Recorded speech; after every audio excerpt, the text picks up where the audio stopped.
Hi, everybody. It's Alida Hernandez, Rebooted Mindset. Of course, it's Spanglish Entertainment Production. I feel like I'm small today. I have to go up from my name. Anyway, I'm happy to be here today. You know, I'm always bringing different guests on the show. So today, I'm actually bringing somebody who's going to really talk about real life and his testimony. Just talking about things that we go through in life that sometimes we're embarrassed or ashamed to talk about, right? But you know what? These are those things that we need to talk about because they'll help somebody out there right now today that might be struggling with something. And everybody has a story. So today we got DJ Rich's story. So let's bring him in. Let's get going.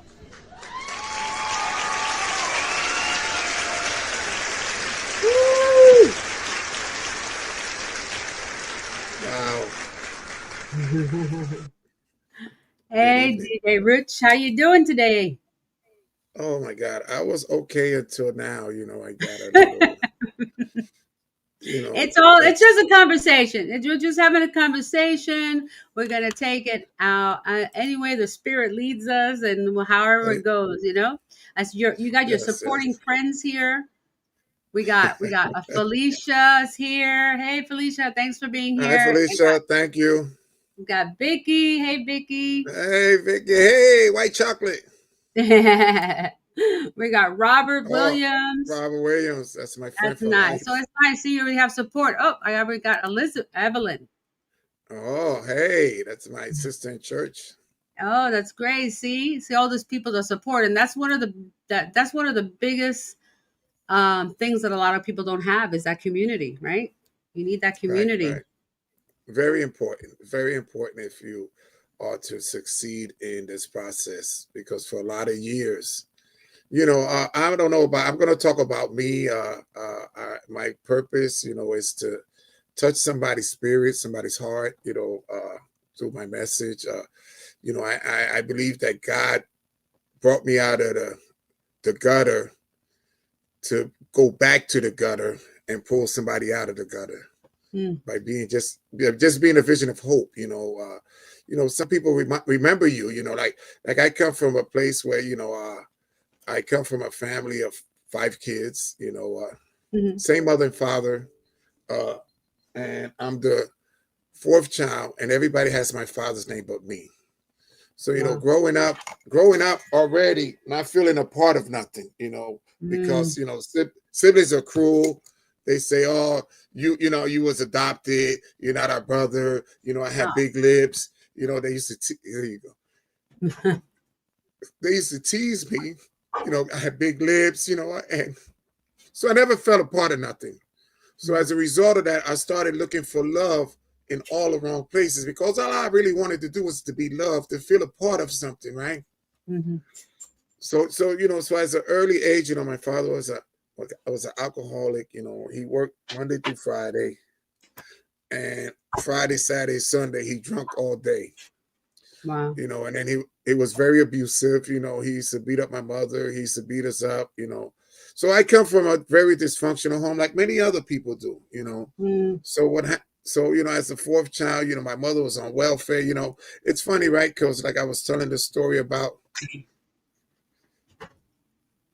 not having my father's name, right? Right. And today it don't mean nothing, right? But when I was growing up, it meant something because I didn't feel a part of a family, right? Yeah. So when and I had the opportunity to ask my mother and father why, right? And it's two different stories. It doesn't make a difference now. Like my mother said that if my father was to write his name on a birth certificate, I wouldn't have been eligible for welfare benefits, right? My father says that my mother's a liar, that she never told him that. At this point, it really doesn't make a difference, but it's funny how you get two different stories. So as a result of that, I gravitated to the streets, right? And I was the little kid that was on the staircase holding everybody's stash, right? And the drug dealers took care of me. They brought me the shoes that I come from the era where I used to put cardboards in my sneakers because my mother couldn't afford to buy us sneakers. Mm. I had holes, all my socks had holes in them. So Damn, I even got snot rolled down. Alida, why you do this to me? I didn't do nothing. You know, But I'll let you get there. So let me just say something. It takes a lot of courage to get on here. I see the love. I think your wife's on here, your sons. They said, "Hey, Dad, Ruben." Everybody's out here supporting you, me too. and JC's back here in the background. He wants to say hi. What's up, Rich? How you doing, man? All I'm right, all listening. I'm right. listening. I'm in the other end listening, but I just wanted to Yeah. drop by and say hello. It's just All right, interesting when we're thank you. talking about when we start talking about the scars we have as a child, right? Doesn't matter how old you are now. Those scars come up like it happened yesterday. So Well, that's yes, without a doubt. right. That emotion is like I'm 5 years old again, and that's like Right, everything just Wow. rushes in. I'll be listening. right. And I've learned through the course of doing these programs, of doing podcasts and interviewing people, that the more you talk about it like you do, it's like you release that trauma. Like you're It's finally, healing. it's healing. You're releasing it. It's like, toma, vete para allá. You know how they say that? Vete, vete Right, para right, right, allá. right. Without a doubt. Yes. So that's my early childhood, and as a result of holding the drugs, I started selling drugs. And what Mm, happened is I became my best customer. I started using drugs, and in the drug game, when you're in the streets, everything, lottie dottie, anybody, everything goes, doesn't make a difference. You, me, anybody, So I was on the streets, and I became a drug addict. I spent, when a lot of people at 14 years old are preparing to go to high school, I was locked up in jail, and I was a big Puerto Rican right. kid, and the majority of the people in jail from my community was African American, and they were all Muslim. So I became Muslim just to feel a part of something, right? And so I started doing that. So I spent a lot of my youth going in and out of jails, you know, and at the age of 23, through God's grace and mercy, I surrendered and I went to a drug. I went to a detox for 3 days, and I Three haven't days. used drugs for 3 days, and I haven't used drugs since then. I've been clean since February 3rd, 1989. I have 36 years Woo! clean of Woo! uninterrupted drug We got use, to do some clapping alcohol. here. We gotta get some clapping. That's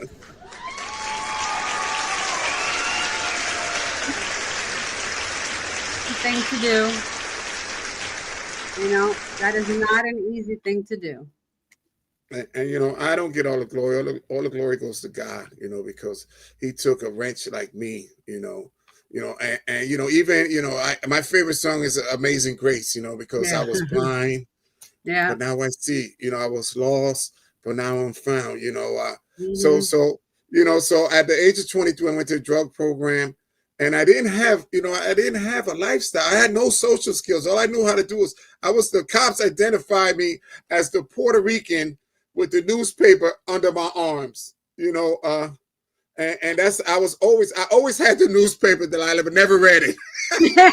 But always had the newspaper under my arm, right? And I had to have the newspaper. I was to buy it every day, but never read it. And so at the age of like 22, I went to jail, and at that point, I was tired. I was tired of living that life, right? Mm. And I remember Vision of Hope. There was an alcoholic that worked in the building I lived in, and he's always get drunk, and he got himself together. And when I went to him, he sent me to a detox, and I've been clean ever since. And through that journey, I was 23 years old. I was a kid. I had no hope. I had no self-esteem. I had no visions. I had nothing. Because all I knew how to do was use drugs, live and use drugs. Hang out on the corner. I lived a 4-block radius. If you ever Mm. went on Roseville Avenue and 6th Avenue, you saw me. I was always there. And then I started. I'm a member of a 12-step fellowship. I started attending meetings. And I used to go to the meetings, and then I used to come back to the community because that's all I knew. I had no social skills. I had no playmates. All my people were drug addicts, and they told me that I had to find new playmates, new playgrounds, right? Yeah. Because I can't continue to hang out in the same place and try to change. And I Uh, didn't know what to do. But I took a risk and I did that, and then I was living a life, I had pending charges over me. So I had like that black cloud over me, right? And I went to jail. They gave me a 4-year sentence, right? And and to be honest, it was a relief for me, right? How can going to jail be a relief? Because I was starting to put closure on my past, right? And I needed to do this so that I can move forward. So when I went, I was like, thank you, Jesus, And I went to jail. I spent a year, a month, a week, and a day. I had a bad accident in jail. I had a 2-ton tractor flip over top of me.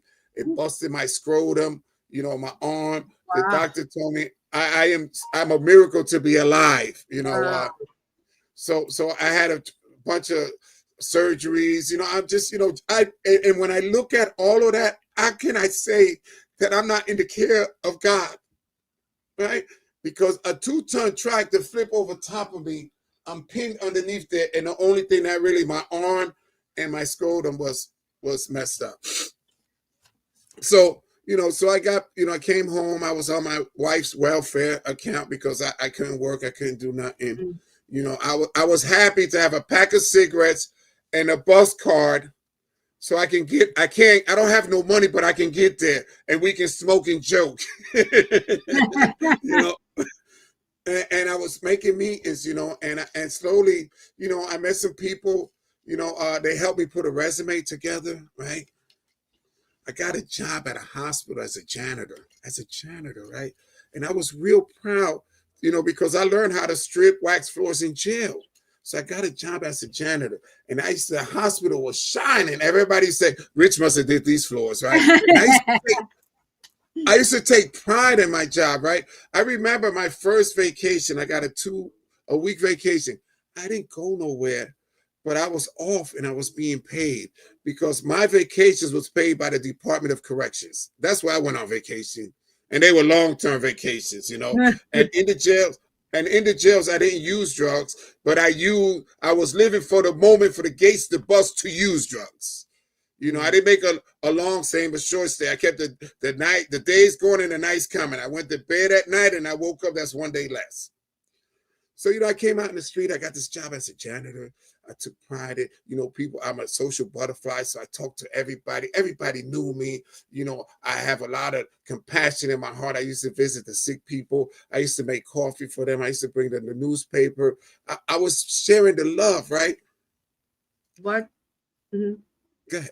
Go ahead. Now, I was going to ask you, what was your biggest challenge you think you faced when you got out of prison and getting back into society like a different person? Because now you're a different person now that you're coming out. What was the biggest challenge? It's finding a job. Because in the application it says, have you ever been convicted? Right. And that was sometimes I would lie and say no, and then I get the job and then my record check come back and they fire me. Right. And then what I believe in my heart, that if it's something for you, can't nobody stop you. Yeah. And I remember putting down, yes, I was convicted. And I said, can we talk? Right. And the person that interviewed me, I said, yeah, I went to jail because I used drugs, but I've been clean a year, a certain amount, and I don't use drugs no more. And the person had some compassion and gave me a break, Exactly. gave me an opportunity, right? And sometimes when you're honest, you get what you're supposed to get, and I got the job as a janitor, right? And listen to this story, right? I never worked, but I knew that I worked somewhere as a security guard for 2 years. And then I had a big gap because I was in jail. So I would put that I worked in that place for 20 years. Right? Because the job is going to come up. So I remember that the job, it came up and the lady said, but they said you only work. I said, I'm sorry. It must be a mistake on their part. She said, relax, Mr. Fontanez, you got the job. Oh. And I took job the fear, the fear of the rejection again, because I think that's the biggest thing, right? That I think this is in society in general, not just you, but there's such a stigma when you go to jail. Okay, it could be because you stole $1,000 from the store, or it could be because you had a little bag of weed, or whatever it is, but now you're stigma with that, and it's really a problem because not everybody fits the same mold. It's not, everybody's not the Right. same. So But society, and I don't have a problem sharing who I am. You know why? Because my past don't dictate who I am today. that's right. And like I always say, I didn't care who knew when I used drugs. So why would I care that that I'm trying to do something to improve the quality of my life? Come on now. Yeah. So Yeah. so I want to talk about some healing, and I want to talk about the little boy with no last name, right? Hmm. And who was yearning for the love of his father, right? And when I started shooting drugs, right, for some reason, my father was never there for me. He was a drunk abuser. But for some reason, I thought that the only person that could help me was my father. Hmm. And I went and I looked for my father, and I said, Papi, look, I'm shooting drugs now. And you know what he said? He said, you ain't nothing but a drug addict. Forget about you Wow. even have a father, you piece of crap, right? And that was great for me, because all it did was gave me more excuses to, I'll show you, I'll continue to hurt me, because that's what I know how to do, right? So I Wow. started using drugs, right? So when I got clean, right, my life got better. As a result of accident, I got some money. I bought a house. I had two beautiful boys. They were little. And for some reason, I wanted my father, right? And my mother told me, I went to a convention in Puerto Rico, right? And after that convention, the plan was to go look for my father. My mother said, uh, my mother said that if you go to Mocha and ask for the section of the Muniz, you'll find him. So we drove like 3 hours. We asking everybody, Alida, and nobody knew where he was at, right? And at that point, I was okay with not seeing him, because I made an effort to go look for him. We talk about in the program I belong to, talk about making amends, right? And sometimes when the amends are not, I made an effort to make the amends, so I was okay with me. And you know what? The very last person we saw, he said, "Oh yeah, I was with him last night. I know where he's at. Let's go." And guess what happened? Fear rose. I was like, "Oh my God, Wow. it's gonna happen, right?" And when we roll up, Alina, and I saw my father, right, all the anger, the resentment, all of that was just like magic. It said poof, right, and it was gone, right. And I saw my father, and I hugged him, and I embraced him, and I started building a relationship from that point. Not the alcoholic, not the dad that never was there, right? Because that's behind us. And I started building a relationship from that point, from that visit. And I struggled on Father's Day to buy him a card, right? Because he wasn't the great dad. He wasn't there. So I used to have to find the blank card and just say, Papi bendición, Mm. happy Father's Day, te quiero mucho. And I was sending. And I would go every year to that convention, and I would do a drive-by to see my father, right? Have lunch with him, and then we'd go to the 3, 4 towns over, visit my mother-in-law, and then we go back to San Juan, because I'm a city boy. I got to go back to the city. Yeah. And and one year, Alida, my father said, I have this big house here, right? He said, the basement is empty. Next time you come, if you want, you can stay with here. And just let us know when you leave, right? So me and my wife, it's a story, because my mother, I'm a mama's boy. My mother died uh, in December, and her birthday was Christmas Eve, and we buried her on Christmas Eve. So one of the things that I did was I always had, they say, my buddy say, son, he said, Yeah. if you're God's the son of God, you're the God of the world, you are the creator. Amen. Uh-huh. So Once you change I your mindset, started, it's on. That's right. That's exactly what I say. Once you change your mindset, it's on. That's the key thing. Okay. God gives us the power and the hope, right? And the ability to do things stronger. But you got to change up this. You got to change how you think about things. And that's what you're going through. While you're telling your story, you're going through that. You're going through those changes, right? You're feeling the emotion of the pain, but then God has healed that pain. So in Amen, turn, now praise. you brought love to your father, and he brought love to you now. So listen to the story. So we made a commitment. We said we used to have like 30, 40 people in my house Christmas Eve. We had dinner, we had everything in my house because we were not only celebrating Christmas, we're celebrating my mother's birthday in her memory, right? So this year we told everybody, no Christmas in our house. We're going to Puerto Rico, right? And I didn't believe it was going to happen, Alida. I kept telling my father, Papi, I'm coming for Christmas, right? And we was prepared in case it did, because I didn't believe it was going to happen, right? So we flew to Puerto Rico, and I was supposed to go to my father's house, and I was scared. So I went to my mother's house and stayed 2 days. Now we got to go to my father's house because it's almost Christmas.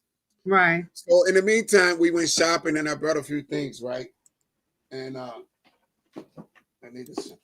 brought a few things, right? And I said, Papi, I said, it's Christmas, right? I said, and I have a few gifts for you, right? And I went in the bag and I took a polo shirt out and I gave it to my father. I said, look, Papi. And he liked it. And I said, Papi, but yo tengo una igual. I have one just like it, right?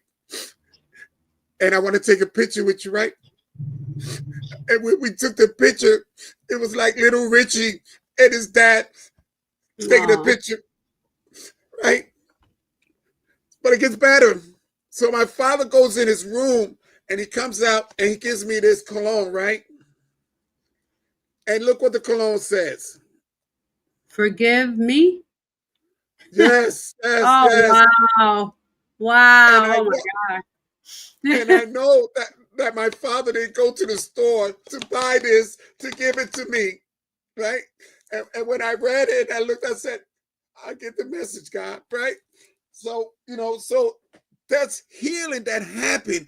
Like, let me tell you, if something was to happen to my father today, that man I hated, I will be on the first thing smoking to Puerto Rico. When I go see him and I leave him, he starts crying. He always says, I'm the only one that looks for him out of all his kids. So that is, that's evidence of God. And me and my father has a great relationship today. Uh, let me tell you that I told you, right? Because I don't only want to share brokenness, I want to share hope, right? So Right. this drug addict, ex-convict, janitor, right? Janitor, floor tech, right? I got somebody helped me put a resume together. I was telling that story, right? And I got the job, and somebody helped me put a resume together. And I started sending my resume out, right? Because they told me that I can be all I can be. I don't only have to be a janitor. There was a nurse that told me, oh, no, brother, you're not going to be a janitor all your life, right? And she encouraged me. I got my GED. I got my license, right? And I got a job as a supervisor, right? And when I got that job, I was like, oh, my God, can I keep this place clean, right? And I worked there for 2 years and they promoted me somewhere else. Then my self-esteem was getting better. I started feeling that I can do this, right? And I got a job at a big company and I worked at a hospital and I rose the ladder from a janitor to a supervisor to a manager to operation manager to guess what? To being the director of a department today. Wow. This drug addict, ex-convict, the director. So tell me that God is not awesome. That that God, you don't care where you come from, right? But if you surrender and do things different, the good things happen to you, man. I went to this job, Alida. Let me tell you, I didn't even look for the job. And and this is God again, how God has always been taking care of me. I was struggling at my current job. I had a boss. This is during COVID. I worked the whole pandemic, and it was getting ugly. Where I think he was trying to fire me, right? This guy came up to me and say, let him be anonymous, right? He came up to me and said, hey, Rich, I go to all these hospitals, and this hospital, they're looking for a director. And right away, I'm looking to disqualify myself a little because I don't feel that I can do that, right? And I'm like, why you come to me, man? I said, well, let me tell you, I've been to jail. I'm an ex-convict, He said, so what? Why are you telling me that? I said, because I don't want you to recommend me and then my jacket come back and they say, Alida, what are you recommending? A drug addict, a convict? Right? So I said, well, you know what? Put my name in it. He put my name. Everything happened right in this room where I'm sitting at, right? So I sent my resume. they called me the next day. They did a phone interview, and they said, "Do you have an updated resume?" I said, "I don't." I said, "But by the time you get to work tomorrow morning, it'll be in your mailbox." So I get on the phone and I like, "Alida, I need you to update my resume. I need you to put Claremont medical center. Send it to me. We all this we're doing, right?" And it goes, right. So then the recruiter, I go, look, I got these goosebumps, right? Right. So the recruiter calls me, right? And she interviews me, right? And she said, "Well, why are you looking for a job?" I said, "Well, technically I'm not looking for a job because I got a job, but this is a lateral, this is a promotional position for me, and I'm really interested in the position." She said, "Okay." She said, "Can you meet with the CEO and the CNO, Chief Operating Officer, and the Chief Nursing Officer?" I said, "Okay." I said, "As long as it's in the morning because I work in the evening." She said, "Okay, it'll be in the morning." Now this is during COVID, Alida, right? And I was working from 3 to 11. So I would come home at 11. I would sit here. I put the game on. I'll have my chocolate cake, all those goodies, right? So now I'm like, I was like, "Oh my God, I got an interview, right?" I said, "I got to see if I have a suit that fits me. Although I got to go buy one or something, right?" Let me tell you, girl, I went in the closet and there was a suit, looked like I just went to the cleaners and brought it out, right? Said, right. So I get the suit and I said, "Oh shit, it fits, right? It fit me." And then I put the pants on it and I didn't have to suck it in. It said, "Boop." And I said, I said, "Wait a minute, guy, you're moving too fast for me, right?" So the guy that recommended me said, "Rich, they really love your resume." He said, "You really got to sell yourself." And I said, "Listen, man, I got my outfit ready. I'm ready. I look sharp." So the date for the interview come, Alida. My wife is in another hospital. She had surgery. So I get dressed and I go to the hospital. I'm very scared. I have the mask on, right? It's COVID, right? The guy take me to the boardroom, right? And the only time I sat in a room like that, Alida, was when I went to the parole board. You're like, hoping to get out of jail, right? Right. So I sit there and I'm looking around and I'm nervous. And then I go to the bathroom and I said, "God, you know how much I really like this job. I want this job, God. So please, whatever you do, God, let it be your will." So I'm being interviewed, right? And the CNO asked me a few questions. And then the CEO asked questions on my resume, right? And I answered them. And they said, "You got any questions?" And all I thought was the guy said, "You got to sell yourself," right? So I'm like, "Well, I know I do this, I do that, I know how to do this, I don't know how to do that." And then he said, "Relax." I said, "It's my mouth dry." So the CNOs went to get me a water, and the CEO told me, "Relax." I said, "Instead, I'm excited." He said, "No, just relax. You're gonna be fine." When I left there, I knew it was my job, right? Yeah. And it's on COVID. He escorted me all the way to the elevator, and he shook my hand. Wow. They weren't doing that in COVID. And then I had these round glasses that look like, I don't remember. They used to tease me, right? But he loved my glasses. He said, "I really love those glasses." Right? Any event, my wife was in a hospital maybe 3 miles away. By the time I got to the job there, no lie, there was a missed call from the hospital. And I was, "Oh my God, baby, they call me. What should I do?" She said, "Will you relax?" Just as I call them and they say, "How you doing, Mr. Fox?" And I'm good. She said, "How did the interview go?" I said, "I think it went pretty good." She said, "It went very well. They want to hire you." I said, I accept the job. They didn't even tell how much yet. She did the same thing. She said, "How are you going to accept something? I ain't tell you how much money." I said, "I'm sorry. I'm so excited." Then I start crying, right? And she said, "You okay?" I said, "I'm so sorry. I'm just a little emotional." And because I didn't feel worthy. I didn't, and then when I got there, all I was praying was, "God, just let me do 1 year. Let me stay here 1 year so that I can have 1 year direct on my resume." And through God's grace and mercy, this September will be there 4 years against all odds, right? And my boss loved me. I'm very transparent with him. He knows I'm a recovering drug addict. He knows my whole life story. He believed in me. I used to go in his office and cry, right? And he used to say, "Close the door." And then he started sharing his story. And he said, "Rich, I go through the same thing you do. Only the doctors tell my boss I don't leave the office." All that. He said, "So don't go nowhere." And I used to go there. I said, "I see why people." I come with a letter. He said, "Don't throw that paper away. You're not going nowhere."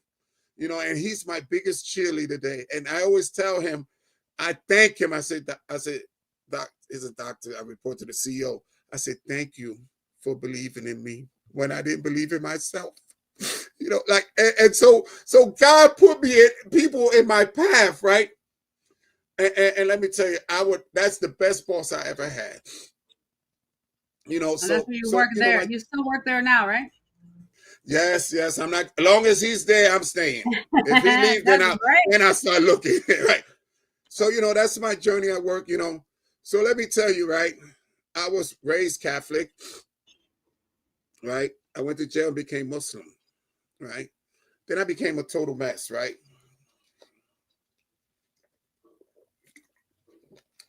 I found myself 25 years clean with a big void inside of me. Right.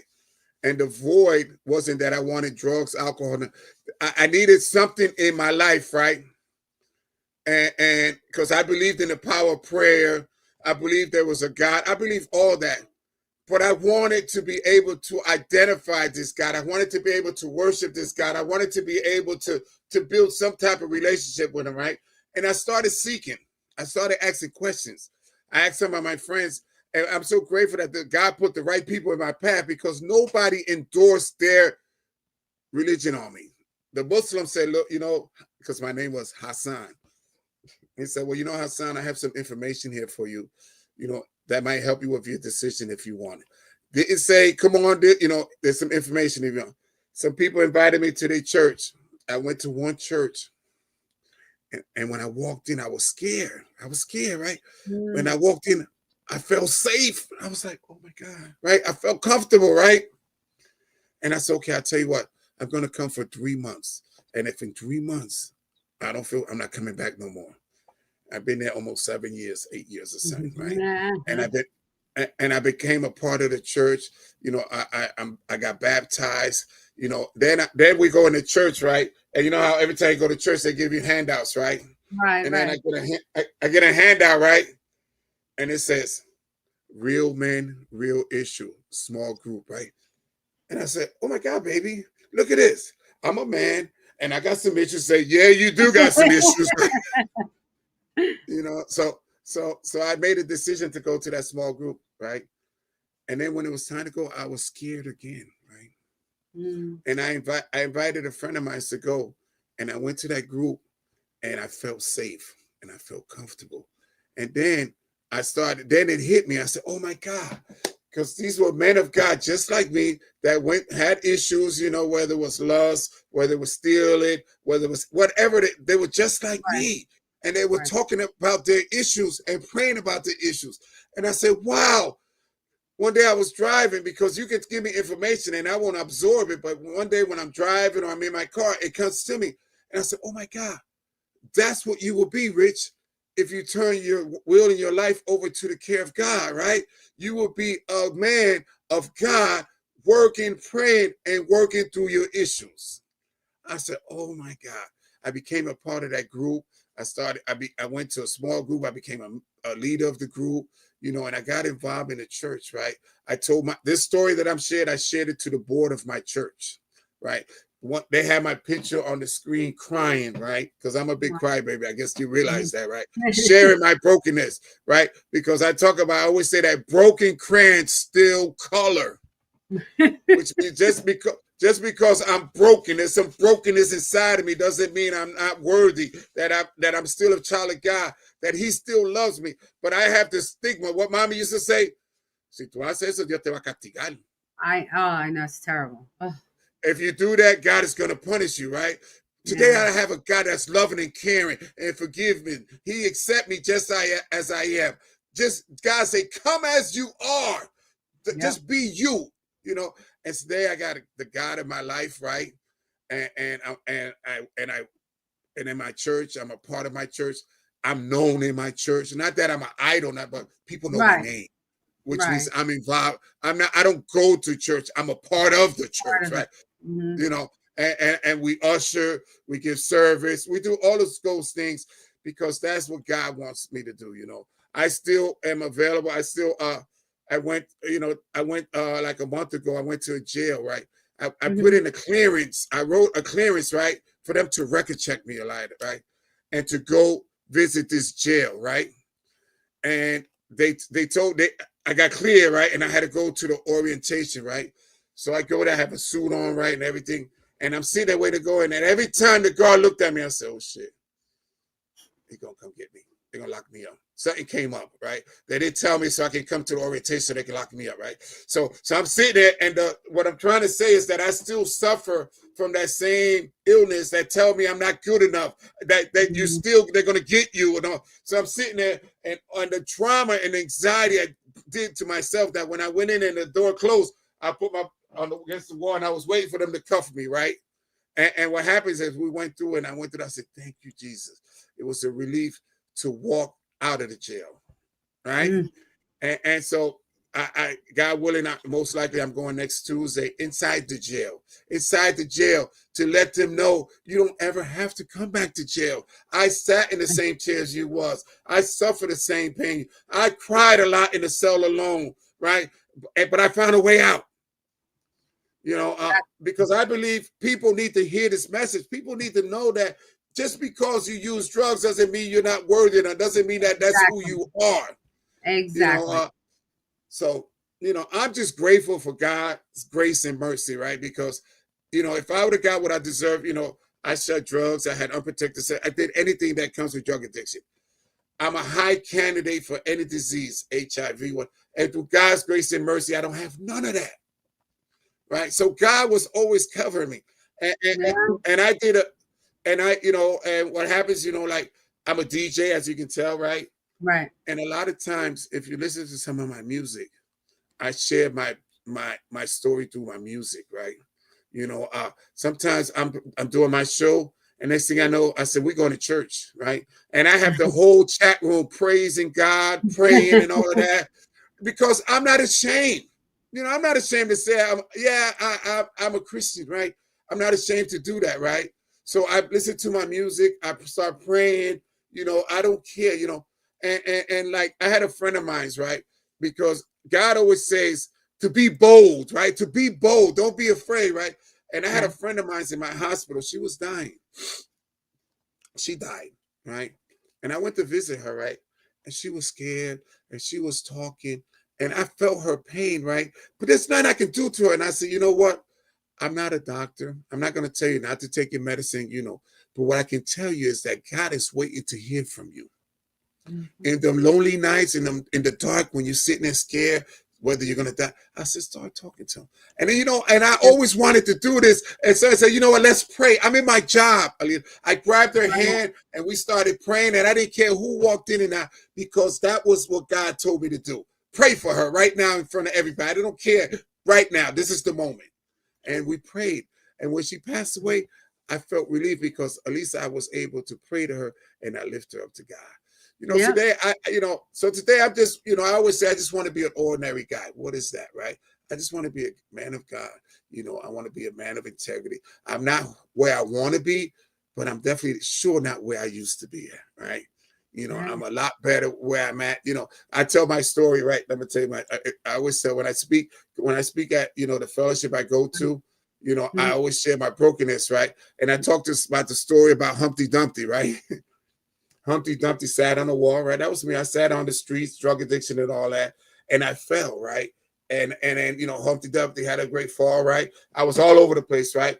I went to detox. I met a sponsor, somebody just like who can help me in this process, because it's important that you have somebody who believes in you, who Yeah. listens to you, who builds you up, who's encouraged you, who pour into you, who loves you, right? And I had that man in my life for 36 years. He's been in my life since day one. And he still pours into me. And I still see him, and he still have something that I want. I want to be just like him. I want to be a man of God. I want to be a man with integrity. I want to be all of that, right? And so he helped me. And then all the people in the fellowship helped me. And they helped put Humpty Dumpty back together again, right? That's me. That's what you see. What you see now, you don't see Humpty Dumpty all over the place.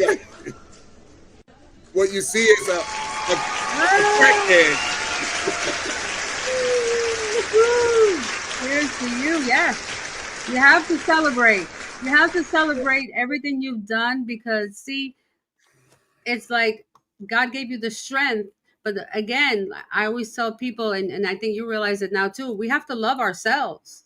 We have to love ourselves. And that's the problem. Most of the time we don't love ourselves and we abuse ourselves. I've done drugs too. That's a whole nother story. But I've been there, and I know that I know that I know that God saved me, Amen. because when I was at the end, when I was dragging and crawling on my knees to the altar going, this is it, you know, that's it. This is my last, like, I have nothing else. Like, you know what I mean? When you get to that point that you're just grabbing on, you're praying, you don't even know what you're doing. You're Uh, just going, I know you exist, but something, anybody help me, take me out of this. I'm yes, drowning, you know? yes, yes.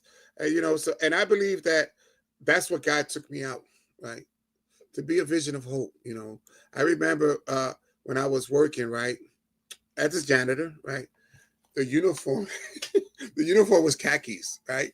Right. And back then, Oh, that's what prisoners wore, khakis, right? right. I'm working in a hospital, and this guy said, Hassan, he said, "What, you on work? You on work release?" Oh no. Oh no. You're like, I said, I can laugh about it now. "Yeah, man, like work release, nah, man."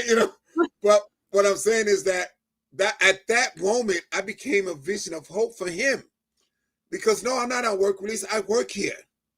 And what, and so, like, that's what I do. I look at my family, right? Same mother and father, all of us. We all have been drug addicts. At one time, my mother went Mm, on the bus. They used to call it the Joint Connection, right? And every week she was in a different jail, right? wow. And I look at my mother, right, and how I hurted my mother, man. My mother was humiliated. My mother was a chubby lady. She had big boobs, so she had the bra with the wire underneath her. Every time she went through the metal detective, it went off. So then she had to go to the side, and the correction officer had to check her boobs.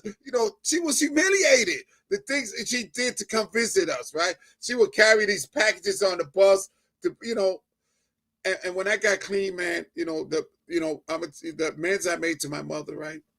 I gave my mother a good 25, 20 years before she died, right? And the amends, because I hurt my mother over and over again, and there was nothing I could do to make the amends for her, right? But one of the things I used to do is I used to take my mother shopping Mm. every Saturday. I'd go get mommy, right? And my mother was like, she had the circular, and then we would go, in the beginning, we would go way out there and then come back this way. And then I said, espérate, mami, espérate, mami. Where are we going? I want to go here because the beans are cheaper. I want to go to Twin City because the rice. So what I started doing was we would go to the furthest and work our way back, right? Then we started having lunch, right? And then, what's so funny, right? When I used to take her home, right? She used to give me a little bag, right?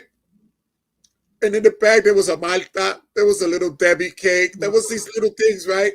Mm. And when I used to come home, my wife would say, "Oh, who gave you that? Your mommy?" And you're like, yes. I was like, "Yeah, my mother, you can't have none." But and so those are some of the things, And then when I used to DJ, I used to bring her with me. I used to bring my mother with me, right? And when my mother died, I had a DJ commitment, right? And it was around Christmas, and she would always go with me, right? And everybody thought I wasn't going to do the party, right? And they say, "You're gonna?" I said, "Absolutely, yes, I'm gonna do the party because that's what my mother would want me to do." I would hear my mother say, "Mijo, vive tu vida. Ya yo viví la mía," right? And I Right. went to that place and I played, and I would look in the corner where my mother would sit and the tears would flow, but that was all part of the grieving. I had to do that. Yeah. So today, man, that's my angel. I miss my mother. I'm a mama's boy. Her pictures in the back there, right? And I'm just so grateful that God spared me. I even wrote a house music song. It's called Amazing Grace, right? And it talks about I was Yeah. blind, but now I see. I was looking for love in all the wrong places, and because that's what I did, because all I ever wanted to do was be loved. I don't know about you. I settled for sex when all I really wanted was a hug. I didn't want sex. I just wanted you to embrace me. But I didn't know how to ask for that, right? So I settled for sex, and it was like, okay, I still feel when I just wanted you to embrace me and hold me and tell me it's gonna be all right, right? Because never, I never had that, man. In recovery, I used to leave mama, I said, Mami bendición, you know, and towards the end of the end of the road of my mother, Mm-hmm. I used to do me, my wife, and nephew. My mother was very sick, and we decided to make a DNR, which means to not resuscitate her, right? Right. Right. So, because she had a heart problem, then her kidneys was going. So the doctor asked us what we want to do because we need to make this decision because if her lungs go, then they have to put her on a respiratory, right? On a respiratory Right. machine. So I told him, I said, you know what? I can't make that decision. I will have to talk to my siblings. So we decided to make a DNR, right? So me, my wife, and my nephew would stay the night shift with her, right, in the hospital, right? And I used to sit in a room, and I used to be so angry at God. I used to be talking with my sponsor, saying, "Sponsor, I don't know, I don't want to be here. Why God has to do this? I was so Right. angry, right? But I was still there with my mother, right? And I remember one of those lonely nights. I remember my mother calling my name, Richard, and I said, "¿Qué fue, mami?" And she never responded no more. But I felt in my heart that she knew that she wasn't alone, right? And I remember towards the end, Alida, right? We had a bad night, right? So I called my siblings. I said, listen, I said, I think today is the day that mommy said, I think today is the day. I said, I need to get here as soon as possible, right? Right. So we're there. Everybody's coming. The hospital let everybody in. All my friends coming. I mean, the love they gave me. So I'm telling my mother, I said, Mommy, it's okay. You can go. It's like 5 o'clock in the evening now. I've been up all night with her. And my brother said, you know what? Listen, man, you've been here all night. You got to be here tonight again, right? He said, won't you go home? We're all here. Go home, take a shower, all that, right? I lived like 5 minutes from the hospital. I took my clothes off. I put a coffee pot. And my nephew says, Uncle Richard, Grandma died, right? Oh, And wow. I was so angry, right? Because I wanted to be there, right? And what I'm learning today is that she knew that I couldn't take that. So she was waiting for me to leave to Leave. let Yeah. go, Yeah. And I went there and I was like, oh, because I used to always leave and I said, Mommy, me voy, me va a Right. esperar. She will move her toe or something, right? And I told her Yeah. that again. I said, Mommy, me voy, me va a esperar. So, Yeah. I'm saying, and what I want to talk about is that the seeds you sowed, right, you reap, right? So throughout the years, I attended a lot of funerals, and I was sitting there, my brothers, like I'm the youngest boy, but like the oldest. Like any decisions that come through me. Not that I'm saying I'm the great aim, but I'm the most sound, you know. So we're talking, and I'm laying in my house, right? My mother has no insurance. It's Christmas Eve. My mother died. No, and it's like December 22nd. I have $700 that I have to buy some toys. The kids were little. For the kids, my wife had a little money. So I'm like, wow, I'm going to have to. So I'm laying in bed, and my godson's mother said, Compi, my condolences. What are you doing? I said, I'm laying in bed here trying to figure out how to go funeral shopping to find the cheapest funeral because we have no money and no insurance. And again, God's showing up for me. She said, wait a minute. Her sister lived right next to the funeral parlor. She called her sister. The funeral parlor called me. Right from my house. I never left my house. And I said, well, I don't have no money. I said, the only problem I have a brother in prison. And if my brother want to come, then that would make when we would do the arrangements. If he don't want to come, the sooner the better we can do it. And my brother decided not to come. He said, I don't want to see her like that. I don't want to come shackled and all that. So we made the movement. Alida, I had no money. Right? And I dressed my brother up, right? Right. And I told my sister, I said, I want your assignment here is to dress your mother the way you want her to go, right? So I'm taking them shopping. We got the money, got them dressed. We go there, right? I have no money. Before that night was over, the funeral parlor was paid in full. you know, my brother, I was told my brother, I said, don't worry. I said, I don't know how, but God's going to take care of us, right? And some people knew me as Hassan, the drug addict, and they wouldn't give me the money, so they went up and paid. I'm telling you, when we left that night, the funeral was paid in full, and I never used my $700. And I was able to put a stone on my mother. So I know that God was always taking care of me, man. When I look at my life, I look at the situations that happened. How can I deny that I was always in the care of God? You know, so you know, when I look at all those things, man, I am so grateful to be alive. I'm Yeah. grateful to be clean. You know, I'm grateful today. You know, I have 2 boys. You know, and I have a son. He's on here. My son Ruben. You know, my Yeah. son was November 8th, 1989. Right. I got Hmm. clean February 3rd, 1989. That's 9 months. That's my baby. That's when I came back to life. You know, and I produced him. And you got and we got blessed with a son. See? And he Yep. never seen me get hot. He never seen me use. That's I left him as a little boy, and I got into another relationship with kids, right? And I know the hurt that he feels that I left him, that I don't love him, that I'm raising somebody else's. You know, all of those things. I understand that, right? And as a result of that, my son decided to, you know, to do some of the things. And I'm not talking about him. I'm not kicking his back. And I'm just saying that how sometimes neglected issues have babies, you know. And as a result, my son had to go through his process. And I would like to say this today that we have a pretty healthy relationship. You know, I can feel that he's almost like I did when I was looking. It's almost like deja vu, right? right with Like I your can father. feel, right. I can feel him looking for me. I can feel that he needs dad just to talk to support him. You know, so we've been hanging out. We went on a men's retreat. You know, we've been doing all of. And when I look at those are baby steps that we're taking into Yeah. mending and healing our relationship, right? Yeah. Yeah. Uh, so you know, so when I look at that, you know, I look at God as just like, you know, that we always say, when the student's ready, the teacher will appear.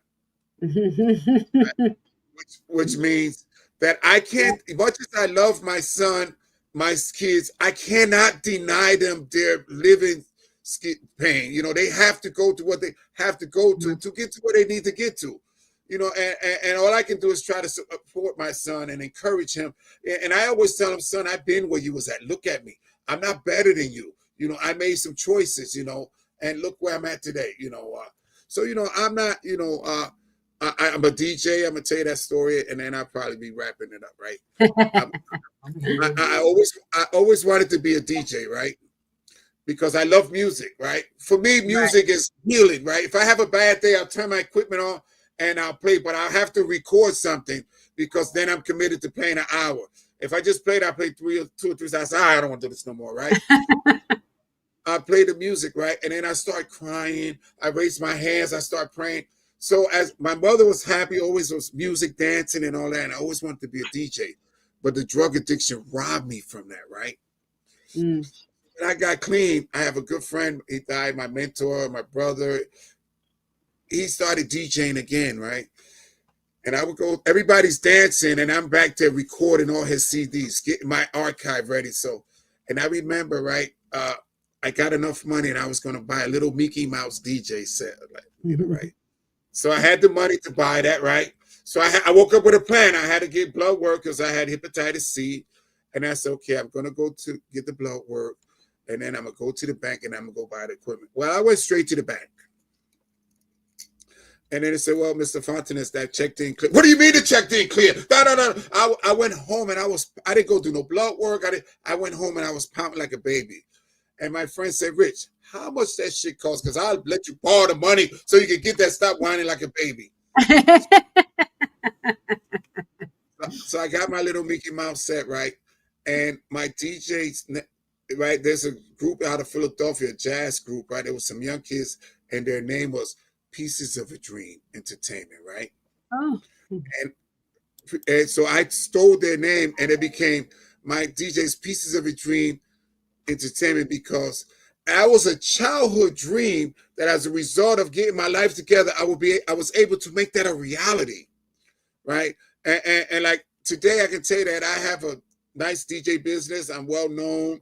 I do a lot of events, political events, social events, married, weddings, divorce, whatever. I do any event, right? No job is too big or too small for us, right? But that was a childhood dream. And because I got my life together, I was able to live, make that a reality, you know. And sometimes I go DJ Alida and I pinch myself and I look and I say, wow, wow, this is mine, right? This is mine. And I'm not talking about no low, I'm talking about some high quality stuff. Right. You know, and I look and the boom, boom, boom. And I say, yes, yes, yes, that's mine, right? And I enjoy that, you know. So as a result, I have a nice business, you know. I've met a lot of people, you know. I'm very sociable. I'm very loving. I'm caring. I'm a sensitive. I'm a crybaby. I'm all. That's who I am. That's who I am. Right? You know, what you see is what you get, right? I'm an emotional man. You know, I'm in touch with my feelings. I'm not afraid to share my feelings. I cry. You know, sometimes I watch a movie and I'm crying. I know. Please, some movies are so bad. I get like bawling, crying. Like I get so emotional. And JC will walk in and is like, "What's wrong with you?" I was watching a movie. I can't handle it. You know, this is too much. I was a certified basketball official in the state of New Jersey, right? So I used to referee games. And then I would see the little girls crying, right? And I would start crying. I was like, wow, you know, because, you know, you know what? My friend, she's on here, Luna Velez, right? Mm-hmm. She said, you ain't nothing but a rough puff cream puff. Well, you know, this is something that you're displaying that other men out there should take a listen to, in the sense of not that they've gone through what you've gone through, but just life in general. You know, to be real, to be open with your emotions, to get it out, to let it out, you know, get rid of it. You know, my friend used to always say that flowers need water to grow. Yeah, that's my partner who died. May rest in peace. Yeah, DJ Sisto, yeah. So flowers need water to grow. So we need to let our tears come out so that we can grow emotionally and spiritually, you know. So, you know, so that's me in a nutshell. You know, I always say, because I still, even not as much as I used to, I go to places and I have that prison look like that. I don't think that when I met you. I didn't think that when I met you. Right, not as much. Sometimes I do that. And what happens is what I really want is what I always wanted was for you to love me, but I didn't know how to ask you to love me. So I was afraid to let you know who I was. So what I did is I put that look so you'll stay where you're at. You know, what I really wanted was for you to get to know me. I wanted you to embrace me. I wanted to let you know that it's going to be all right. But I'm so used to being locked and loaded in my head that I was like, don't mess with me. I'm okay. How you doing? I'm okay. In reality, I messed up, right? You know. So that don't ask me how I'm doing okay, because I'm gonna tell you, right? Well, I ain't doing, you know, because I don't have no problem. So I have some men in my life, you know, men in my life that have been in my life for years. I have a friend of mine. We were childhood buddies. We went to jail together when we was 14. We used to get high under my mother's window. My mother used to throw water at us. She used to come out with the broom and beat us because he used to get high and we always fought. Right? So today he has like 30 years clean, and he's like my brother, you know. And I tell him, man, that it's an honor and a privilege to have been able to live 2 lives with you, 2 lives, because we lived the life of drug addiction together, and now we live in the life in recovery. We celebrate everything together, and I know, you know, one of the biggest. If I can tell anybody, you know, because remember I told you, I said I'm not sharing for the person who's in the chat room. I'm sharing for the person who's gonna accidentally bump into this video and listen to this 2 months, 3 months from now and get what they needed. And one of the things I have men in my life that hold me accountable for who I am. That they don't sugarcoat that. You see, because I was raised by that. They say that it's a poor man. I only had one hole to go into. You know, it's a poor, you know, like my father was a player. So I was a player, you know, I was a womanizer, you know, I caused a lot of harm to women. I prayed that I didn't have that I didn't make no girls because I wasn't, and I'm not proud of this. I wasn't nice to women, and I prayed that God didn't give me no girls, but I raised two girls. I raised granddaughters, and my granddaughters wouldn't sit on nobody's lap, because I would look at the damage I did to women, so and my wife Luna's in there, right? Luna was the first friend, right, that I was able to have, and I have sex with her because I had sex with all my friends. She taught me how to build a relationship with another woman.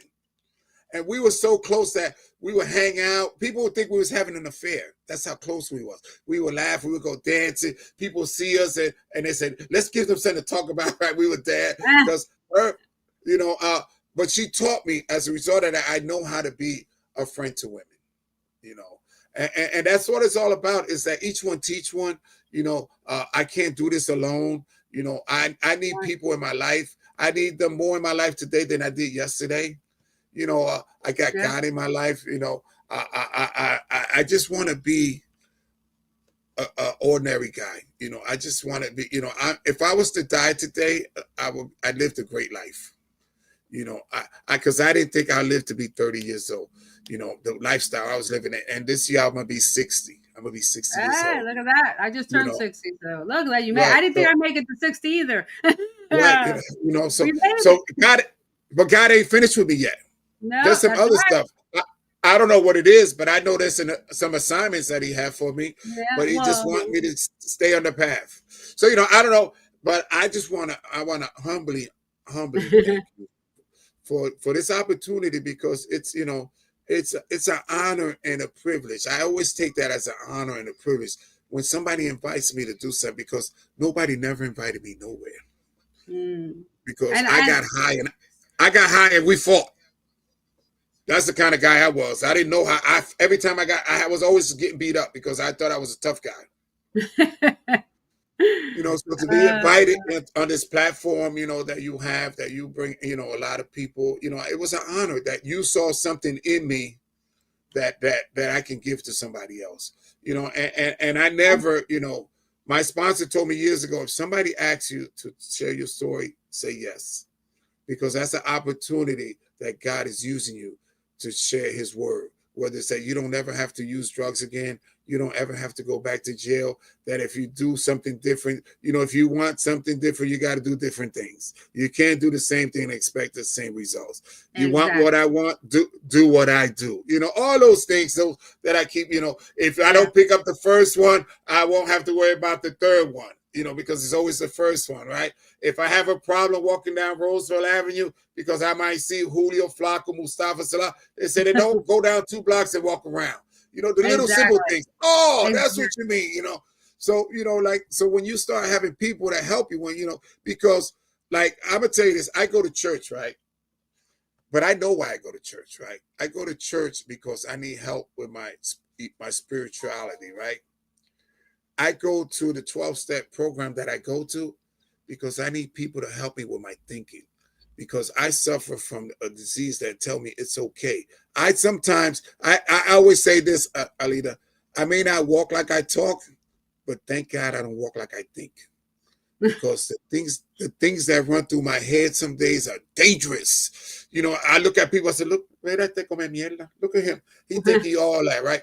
I don't even know him. You know what I'm saying? You ever met somebody and you don't know them and say, I don't like her. Why you don't like her? I don't know. I just don't like her. I know why I don't like that person because that person might be doing something I wish I could do. Or that person looks so much like me. Or that person acts just like me that I can't stand it because I'm looking in the mirror. You don't even know why. Yeah, but Exactly. Again, we talked about it from the beginning. It's all about mindset, how you think about things. You have to adjust yourself, right? So you went from the life of prison and the environment that you went in. You had to separate yourself from that. And I think you're going to help a lot of people in prison. You say you go to prison and to talk to people. I think that is awesome. That's an awesome job to do because they need your help. They need somebody out there to say, wow, somebody actually gives a damn about me, right? Because that's the bottom line. Most of the people out there they have nobody. Right. So and that's, you hear my baby? Yeah. You don't want to hear So, all mine. There's not too many. uh, and I believe that, and trust me, I don't get the glory of this. This is all God get the glory of all of this. I'm just a humble servant showing up for duty. Whether this was what he had assigned for me, next week he wants me to go to the jail. I can't pay enough for what God has given me, right? So, like, what I can't spend an hour or something going just to be a vision of hope to somebody. I can't share my brokenness with somebody and let them know that that broken crayon still color. So I am grateful and I love that. honored I love for that. the Mhm. opportunity to be able to share me, to share the real me with somebody. I don't want to Yeah. be, I'm not better than nobody. I'm just like, I put my pants on one leg at a time, just like everybody else. And I'm I not, tell you, when I met you at a press conference that we were at for an event in Orlando, and that was the only time I saw you there. Then I saw you the next day at the event, and that was it. We yeah, really didn't talk too much, and then right, we chatted a little bit on what's up, and I got a feel for you, and then I said, "You want to be on the show?" Like that, like, and I said to you that it was more a spiritual, more intuition. Like God said, yes, you need to talk to this guy. I didn't even know you. Like, I didn't know all the stuff that you've gone through, and then you shared some that when we talked, but I didn't know. It's just something that I needed to put you on the show. And that's those things that I meet people like that have stories. Everybody has a story. Like, I had a eh, story, and right, everybody has a story, and maybe our story will be close to somebody else's story, right? That they go, yes, wow, yes, I can get out of here, you right. know? And sometimes somebody just need to know that they wasn't the only one that did that. Because sometimes we feel that we're so unique that we're the only one that did that. And when you hear Right. somebody else say, oh my God, him too, you don't feel inadequate no more, because that's the problem. We always feel inadequate. And when you hear somebody else did something, what you did, you say, thank you, Jesus, I'm not the only crazy one. Yeah. Well, look at this guy here, Oscar. He said, I met Rich when he came to the jail 33 years ago to share his story. 33 years ago. So you touched this person's life 33 years ago. Yeah, Amen to that's, that. So see that. that's a good, So that's a don't good think that friend of mine, your Oscar. story is worth it. Your story is worthy like everybody's story out there, because God's working through Yes, you, and you become a better person. And every day you yes. get better and better. Yes. And God get the glory for all of this. It's nothing I'm doing. I trust me. When before we shared, I stand up and I said, God, just use me as you see fit. Share more of you and less of me, right? Because my story is my story, but God's Mhm. story is the glory. He gets all the honor and the glory. So I'm just a humble servant, Alida. And anything that you need from me I'm here. And whoever hears this later tomorrow, I'm ready, willing, and available. I Mhm. have no problem sharing my story anywhere, because that's what it's all about. It's about healing. It's not about glorifying the pain. It's to say that No. I found a way. I found a way out. That Mhm. just because you are suffering today. I always use quotes. One of my favorite quotes is like, "It cannot rain forever. The sun got to come out one day." That's true. That's so Huh? true. It does. Sometimes we get locked and loaded at this, and then the sun come out and say, "Oh, I think." So Yeah. what I'm saying is, hold on, right? Don't Yeah. Hold quit on. before the miracle happens. That's right. Because you're able to do it. Yeah, we have the ability. Okay, is learning how to get that strength. Okay, from above and from others around you, from community. Because one thing you talked about Right, was a lot of community. So you and that's need a what I was good going to share. community. Right, you need people. In the Bible say, "Iron sharpens iron," which means I need somebody like me. I need, I can't hang around the block. I can't go to the bar and hang No, out. I don't drink. We don't have nothing in common. What's going to be the conversation? exactly. And like I went to tell you the story why I go to church because I want to get closer to God, right? But I go to my 12-step fellowship because I need help with the chipmunks, because I have the chipmunks on my shoulder. I got one that say, "Do it, Rich." They don't, and the ones, "Don't do it," and they're like, "Do it," and then, "Do it." No, sometimes that's why I say I may not walk like I talk, but thank God I don't walk like I think, because sometimes the chipmunks be going at it. And when I tell somebody I have this great idea, and then they say, "Rich, say it again. I want you to hear what you just said." You know, and then they say you're a damn fool if you think you can do that. And Mm, one of the things that's very important to have people that believe in you, that's non-judgmental, that yes. people that Yes. love you just for who you are, because everybody don't have their right state of heart for you, right? So, you have to find that community, that people that love you just like you, who was broken, who have found a way out, who are married, who can help you be a married man, who found a God of their understanding, that maybe if you practice this, you need people to, because it's about each one teach one, right? Right. So I mean, we have a saying that we used to say years ago. They say, I place my hand in yours, and together we can do what I can't do alone. It's true. That's why the word team, right? Yes. You need a team. You always have to have a team, a support system. That's why they have it at churches. You can go to Bible studies. You can have Sunday teachings. I used to do all that before. You can find other different circles. I have like a Mm-hmm. sisterhood circle again that's Yes. non-judgmental, non like Amen. they're if I call one of the ladies right now, one of my sisters, she'll go, "What's happening?" And I can just talk, and she'll be there for me. And sometimes that's all you need. Sometimes if you talk long enough, you answer your own questions. It's true. So, It's true. It's true. Well, well, I hope everybody on here liked DJ Rich testimony. Knows all your friends and family are here, so I appreciate all of you. I hope you subscribe to the channel, subscribe to YouTube, and that way you can see all the other episodes that I come on. I appreciate it. And you can like this video too and share it out. You can share it from YouTube, and you can send it out to other people out there that might want to listen to it. So I just want to thank you so much, Alida. I'm honored. It was very thank you. rewarding for Thank you me. for your for having the courage to be real. And that's the whole thing, is being real. And because that's what people out there want to see. They want to know, hey, I'm going through this situation right now. How can I get out of it? And there's always a way out of it.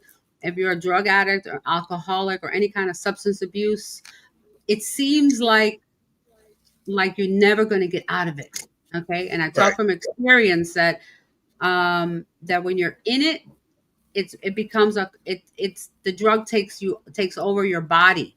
Okay, it takes over your brain. So it's a physical thing besides emotional, because emotionally you're trying to numb out. You want to numb out. You don't want to feel a thing. You want to just, I'm good, nothing's wrong with me, I'm just going to keep moving, and as long as I keep putting some drugs in me, I don't feel anything, I'm good. right, right. The only one you're destroying is yourself. You're not destroying anybody else that you're angry at, only you. That's the truth. So, and oh, and from my experience and from your experience, you can get out of the hole that you dig yourself in, because you dig that hole that you're in right now. right, right, And right, some people, somebody reached out to me the other day, he's having some drug issues, so I pray for you, girl, and I hope that you get a good group of people around you, because you're in another state, to get out of that hole and just deal with your right, grief and not depend on drugs, anybody else out there. right. But That's the truth. so So, JR says, thank you, uh, Alida and Richard. Inspirational evening. Thank you, JR, for being thank here. you, Thank thank you you. to all your friends. Luna, thank you. Everybody's saying you were amazing. See, this Uh, is amazing. I'm proud of you. Look at that. Look at all that support you have. There's no I in team. That's right. All yes, right. yes, That's yes, right. Respect, yes. Richie, Rich, Thank you, Rich. thank you.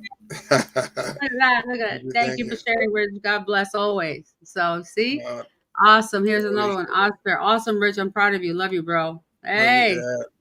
There, see Hey, that's that? that. Everybody's on Thank here. you, guys. Everybody who's on here, be proud of yourself as well, because you probably Yes, have a journey as well that could be talked about, and you're here supporting your brother Richard. So that's awesome. yes, So, yes. Thank you, guys. Thank you. I appreciate you guys. all right. So, Thank so that was you. would the real Richard please stand up? All right. All right. Well, thank you I so want much. to. I really You're appreciate it. welcome. We'll talk soon. All right. All right, man. Bye. Good night. Good night. Hi, everybody. So, thanks so much for being here. It was an amazing night. I think everybody really was was pleased. And it's real talk. It's a lot of things that thank you, Vicky.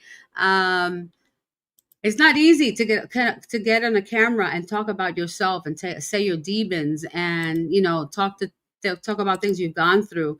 I've talked about some of it, but I haven't really gotten into the details with drugs. But when I was in my early 20s, I also had an issue, and I had another issue in another time in my life as well. And let me tell you that you can't judge a book by its cover, right? Good night, Maria. Thank you, JR. Thank you, Luna. Vicky, Griselli, Oscar. Thank you, everybody that's been on here. I just want to say, just to conclude with that, is that you might, if you're watching this and you're in that moment that you're stuck in something right now, reach out to somebody. Reach out to somebody that that help you. It maybe be somebody in a church. I don't know, a priest, a pastor, a counselor, even somebody that's not in your current circle, right? You always have to go out of your circle because you don't want to be in the same circle which you're stuck in. If not, reach out to us here. You can send a message. I can get in touch with DJ Rich. You can talk to him. He has a whole bunch of other people too that can help out. So thank you, Oscar. Thank you. And good night, JR. Good night, everybody. Thank you for watching. Please subscribe to our channel. Share it.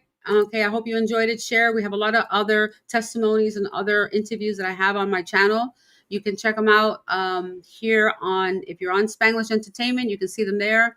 Also on my Rebooted Mindset 555, you'll have all of them. So there's 90. Today was 91, right? We had 91 episodes. Almost at my 100th episode. Let's see who's going to be on the 100th episode. But anyway, I'll see you next week. I got another interview coming up for next week regarding, it's called, it's regarding healthcare and children. So you'll need to see that one. It's going to be good. If you have children out there, you need to see that episode and see the changes in Medicare, Medicaid, and how you can work with that. Okay, especially in a city around you. And there's 3 locations here in Florida that will really help you. So thank you, Evelyn. Good night. Good night, everybody. Have a great week. Bye.